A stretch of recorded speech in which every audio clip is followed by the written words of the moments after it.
Hi friends, ಇವತ್ತು ಟೇಸ್ಟಿಯಾದ ಕಡಲೆಕಾಳು ಉಸ್ಲಿ ಮಾಡೋಣ. ಅದಕ್ಕೆ ಏನೇನು ಸಾಮಾನುಗಳು ಬೇಕು ಬನ್ನಿ ನೋಡ್ಕೊಳ್ಳೋಣ. ಫಸ್ಟು ನಾನು ಕಡಲೆಕಾಳು ತೊಗೊಂಡಿದ್ದೀನಿ. ಇದನ್ನು ನೀರಲ್ಲಿ ಹಾಕಿ ಚೆನ್ನಾಗಿ ನೆನೆ ಇಟ್ಕೊಂಡಿದ್ದೀನಿ. ಬೆಳಗ್ಗೆ ನಾನು ನೆನೆ ಹಾಕ್ಕೊಂಡಿದ್ದೀನಿ. ಈಗ ಈವ್ನಿಂಗು 6 o'clock ಆಗಿದೆ. ಈಗ ಇದನ್ನು ಮಾಡ್ಕೋತಾ ಇದ್ದೀನಿ.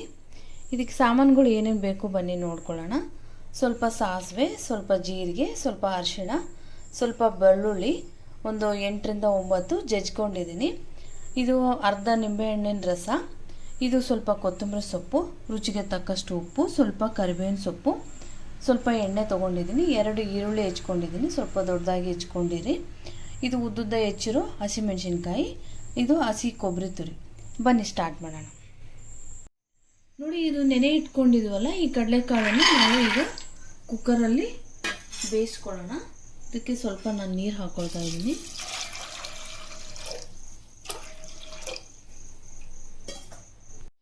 ಈಗ ಇದರಲ್ಲಿ 1/2 ಟೀ ಸ್ಪೂನ್ ನಾನು ಉಪ್ಪು ಸೇರಿಸ್ಕೊತಾ ಇದ್ದೀನಿ.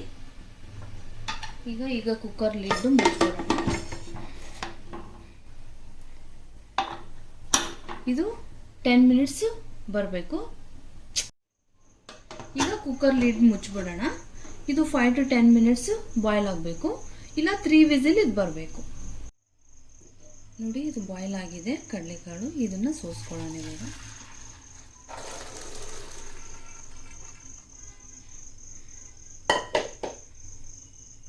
ನೋಡಿ, ಬೆಂದಿದೆ. ನೋಡಿ, ಈಗ ಒಂದು ಕಡಾಯಿ ಇಟ್ಕೊಂಡಿದ್ದೀನಿ. ಆಯಿಲ್ ಹಾಕೊಳ್ಳೋಣ.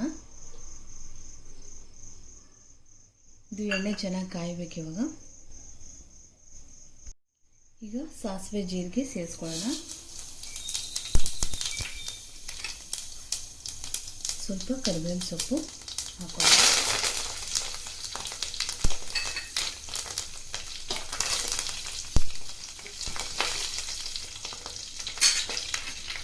ಮೆಣಸಿನ್ಕಾಯಿ ಸೇರಿಸ್ಕೊಳ್ಳೋಣ.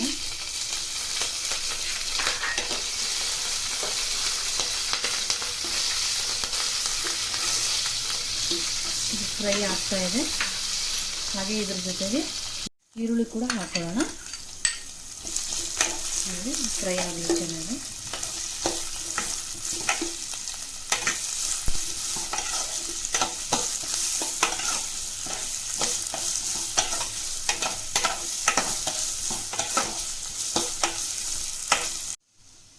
ಈಗ ಸ್ವಲ್ಪ ಬೆಳ್ಳುಳ್ಳಿ ಸೇರಿಸ್ಕೊಳ್ಳೋಣ.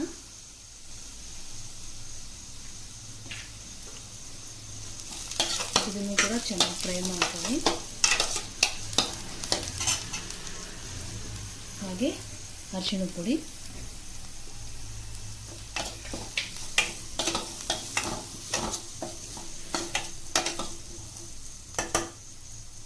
ರುಚಿಗೆ ತಕ್ಕಷ್ಟು ಉಪ್ಪು,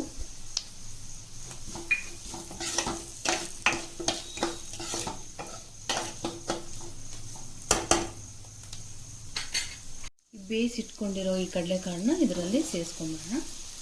ಇದನ್ನು ಚೆನ್ನಾಗಿ ಮಿಕ್ಸ್ ಮಾಡ್ಕೊಳ್ಳಿ.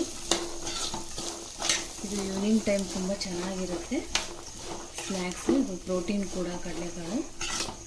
ಮಕ್ಕಳಿಗೆ, ದೊಡ್ಡವರಿಗೆ ಎಲ್ಲರೂ ಇಷ್ಟಪಡುವಂಥ ಕಡಲೆಕಾಳು ಉಸ್ಲಿ ತುಂಬ ಚೆನ್ನಾಗಿ ರೆಡಿ ಆಗ್ತಾಯಿದೆ ನೋಡಿ. ಇವಾಗ ಹಸಿ ಕೊಬ್ಬರಿ ತುರಿಯನ್ನು ಸೇರಿಸ್ಕೊತಾ ಇದ್ದೀನಿ. ಇದೇ ಮೇನ್ ಟೇಸ್ಟ್ ಕೊಡೋದು. ಹಸಿ ಕೊಬ್ಬರಿ ತುರಿ ಹಾಕಿದ್ರೇ ನಿಮಗೆ ತುಂಬ ಟೇಸ್ಟ್ ಬರುತ್ತೆ ಇದು ಕಡಲೆಕಾಳು ಉಸ್ಲಿ. ಒಂದು ವೇಳೆ ಇಲ್ಲ ಅಂದರೆ ಒಣ ಕೊಬ್ಬರಿ ತುರಿನೂ ಕೂಡ ಹಾಕೋಬೋದು. ಬಟ್ ಇದೇ ತುಂಬ ಚೆನ್ನಾಗಿರುತ್ತೆ. ಇದನ್ನು ಚೆನ್ನಾಗಿ ಮಿಕ್ಸ್ ಮಾಡ್ಕೊಳ್ಳಿ.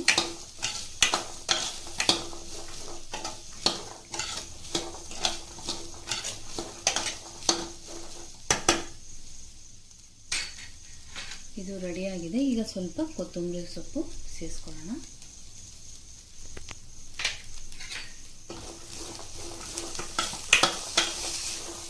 ಚೆನ್ನಾಗಿ ಮಿಕ್ಸ್ ಮಾಡ್ಕೊಳ್ಳಿ.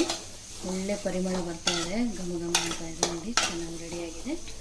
ಈಗ ಸ್ಟವ್ ಆಫ್ ಮಾಡಿಬಿಟ್ಟು ನೀವು ನಿಂಬೆ ರಸ ಸ್ಟವ್ ಆಫ್ ಮಾಡಿಬಿಡಿ. ಆಫ್ ಮಾಡಿಬಿಟ್ಟು ಅರ್ಧ ಟೀ ಸ್ಪೂನ್ ನಿಂಬೆ ರಸ ಸೇರಿಸ್ಕೊಳ್ಳಿ. ನಿಂಬೆ ರಸ ಹಾಕಿದ ಮೇಲೆ ಇದನ್ನು ಫ್ರೈ ಮಾಡ್ಕೋಬೇಡಿ, ಸ್ಟವ್ ಆಫ್ ಮಾಡಿಬಿಡಿ. ಈಗ ಚೆನ್ನಾಗಿ ಇದನ್ನು ಮಿಕ್ಸ್ ಮಾಡ್ಕೊಳ್ಳಿ.